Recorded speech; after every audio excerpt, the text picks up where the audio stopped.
Surat pemberitahuan terkait penutupan dan penertiban kawasan Kalijodo telah diberikan kepada masyarakat kemarin. Sejauh mana sosialisasi yang telah dilakukan oleh pihak pemerintah Kota Jakarta Barat kepada warga, Sasha Wisastro akan melaporkannya langsung. Sasha, menurut warga, bagaimana sosialisasi yang dilakukan pihak pemerintah? Ya, Zilvia, terkait dengan sosialisasi atau surat penertiban yang dikeluarkan oleh warga Jakarta Utara, Wali Kota Jakarta Utara kemarin, Rustam Effendi, warga mengaku pemerintah hanya datang untuk menempel surat terkait penertiban kawasan Kalijodo di sepanjang kawasan tersebut. Warga mengaku bahwa tidak ada dialog maupun interaksi yang dilakukan pihak pemerintah dengan warga setempat maupun tokoh-tokoh masyarakat di kawasan Kalijodo tersebut. Dan sebelumnya juga warga mengaku bahwa tidak ada sama sekali pemberitahuan maupun pendekatan persuasif yang dicoba dilakukan pemerintah dengan warga setempat. Dan adapun surat yang dilayangkan kemarin oleh Rustam Effendi dikatakan merupakan bagian dari sosialisasi yang dilakukan oleh pemerintah.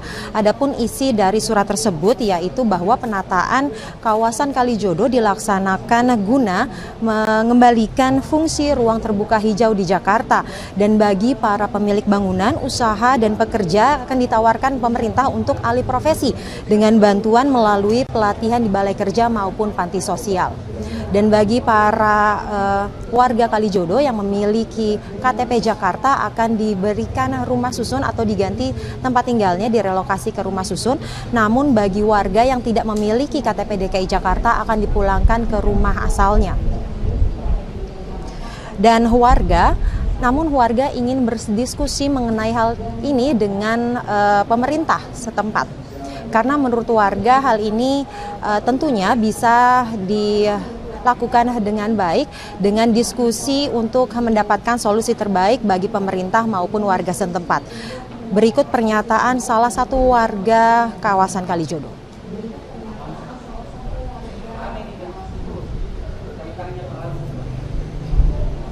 Sama sekali sosialisasi kepada warga, dalam arti sosialisasi yang menurut kami sesuai etik barat, timur, segala itu kita bertemu, diskusi, ngobrol, mencari solusi, baru kemudian kita share, umumkan kepada warga umum lainnya. Ya, berikut tanggapan. Oke, ya saat ini warga Kalijodo mendatangi Komnas HAM untuk melakukan audiensi terkait dengan penertiban kawasan yang dikenal sebagai tempat hiburan malam ini. Demikian Zilvia. Sasha Wisastro melaporkan langsung dari Jakarta. Pemirsa Metro Update akan kembali lagi dengan informasi lainnya seusai jeda. Pemirsa, rencana penertiban kawasan Kalijodo di Jakarta Barat dilakukan karena kawasan ini berada di lokasi jalur hijau. Salah satu pendekatan persuasif yang dilakukan Pemprov DKI Jakarta dan Polda Metro Jaya adalah dengan tawaran alih profesi untuk warga. Alasan utama Pemprov DKI menerbitkan kawasan Kalijodo adalah karena kawasan ini berada di lokasi peruntukan jalur hijau. Menurut Wakil Gubernur DKI Jarod Saiful Hidayat, di lokalisasi yang telah ada sejak tahun 60-an ini ada 3 masalah besar, yakni prostitusi, perjudian, dan pengedaran narkoba. Dalam penertiban kawasan Kalijodo, Pemprov DKI akan menggunakan cara-cara persuasif sama seperti kawasan liar di jalur hijau lainnya. Relokasi permukiman penduduk dengan KTP DKI ke rusun yang telah tersedia juga menjadi salah satu opsi yang ditawarkan Pemda. Selain itu, bagi warga lokalisasi yang ingin beralih profesi, Pemprov DKI juga berjanji memfasilitasinya. Tentu saja, mereka yang ber-KTP DKI Jakarta lah yang diutamakan. Bagi warga Kalijodo yang berasal dari luar Jakarta, nantinya mereka akan dipulangkan ke daerah asal masing-masing. Tapi yang penting adalah kita fasilitasi untuk bisa alih profesi teman-teman di sana. Walaupun dia bukan warga DKI, Pak? Kalau bukan warga DKI, enggak dong. Ya enggak. Otomatis kalau itu sudah berubah fungsi, mereka yang bukan warga DKI kan nggak datang lagi di situ. Penertiban kawasan Kalijodo ini bukanlah langkah yang mudah. Untuk itu, Kepolisian Polda Metro Jaya menyampaikan bahwa pihaknya siap membantu dalam upaya penertiban. Tapi kesiapan dari Polda sendiri, Pak? Kesiapannya, Pak? Prinsip kita siap mendukung kebijakannya Gubernur. Ya. Maksudnya berapa, Pak, untuk mengamankan, Pak? Belum sampai ke sana. Makasih, Pak. Rencananya, kawasan Kalijodo akan dikembalikan pada peruntukan awal jalur hijau, yakni dengan dibangunnya Taman Kota. Dari Jakarta, Rosalin Asmarantika, Tol Cikunir 2 pasca ambruknya atap gardu tol tersebut. Maria Lizia Hasti akan melaporkan selengkapnya dari Tol Cikunir 2 Bekasi, Jawa Barat. Maria, apa upaya yang dilakukan Jasa Marga agar beberapa pintu tol Cikunir 2 bisa dibuka kembali? Ya, Zilvia, selain perbaikan, upaya sementara yang dilakukan oleh pihak Jasa Marga ini adalah menyangga pintu tol yang kemarin memang ambruk diterjang oleh angin kencang dan hujan deras. Kalau kita lihat, ini di sebelah kiri saya ada 2 tiang penyangga coklat berukuran besar untuk menyangga atap tol. Kemudian di sebelah kanan saya, ini ada tiang penyangga yang sedikit lebih kecil jika dibandingkan dengan sebelah kiri saya. Kemudian di tengah-tengahnya itu Zilvia, di atap yang kalau kita lihat ambruknya itu kemarin parah dibandingkan dengan atap di kiri dan kanan, itu disangga oleh 1 pintu tol. Nah, memang kalau dipikir-pikir Zilvia, keamanan dari pengguna jalan yang melintas di gardu tol Cikunir 2 ini bisa dipertanyakan. Namun pihak Jasa Marga sudah menjamin keselamatan dan keamanan pengguna jalan yang melintasi ini. Pihak Jasa Marga mengatakan sudah memikirkan sebelumnya untuk membuka pintu tol yang saat ini dari 15 pintu tol sudah dibuka 10 pintu tol. Dari sebelumnya bertahap 4 pintu tol, kemudian tadi pagi dibuka 8 pintu tol, sekarang dibuka lagi 10 pintu tol. Jadi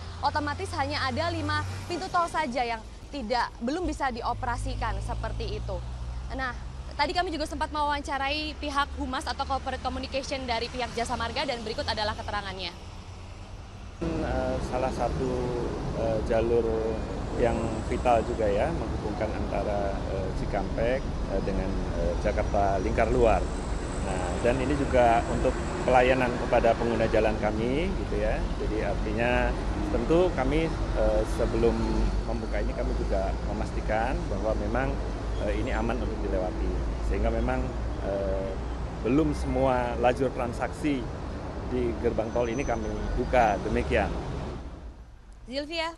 Maria, berapa lama waktu yang dibutuhkan Jasa Marga untuk memperbaiki keseluruhan atap gardu tol?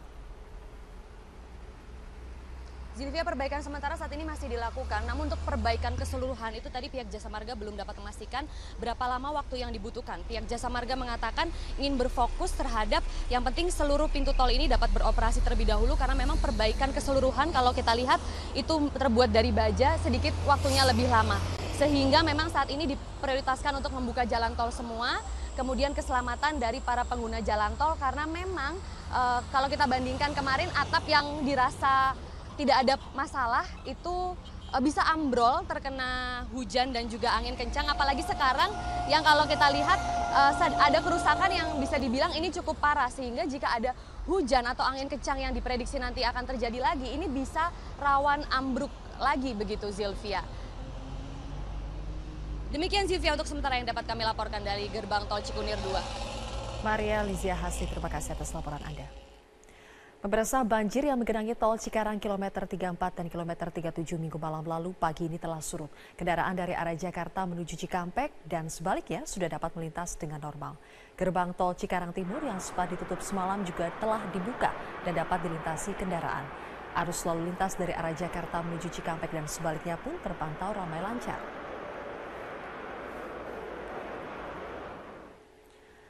Banjir yang menggenang Minggu malam menyebabkan petugas kepolisian Polresta Bekasi Kabupaten menutup jalur kendaraan yang melaju dari arah Cikampek menuju Cikarang Pusat. Kendaraan dialihkan menuju gerbang tol Cibatu kilometer 34. Kepadatan pun terjadi mulai kilometer 37 hingga kilometer 47. Penutupan terjadi dari pukul 5 sore, namun jalur kembali dibuka pukul 9 Minggu malam. Banjir yang terjadi semalam disebabkan oleh hujan deras yang mengakibatkan debit air di situ Alam Sari meluap dan membuat tanggul jebol. Untuk mengantisipasi hal ini agar tidak kembali terjadi, PT Jasa Marga akan berkoordinasi dengan pihak pengembang untuk memperluas penampung situ Alam Sari dan membenahi sistem drainasi tol agar dapat menampung genangan air saat hujan deras.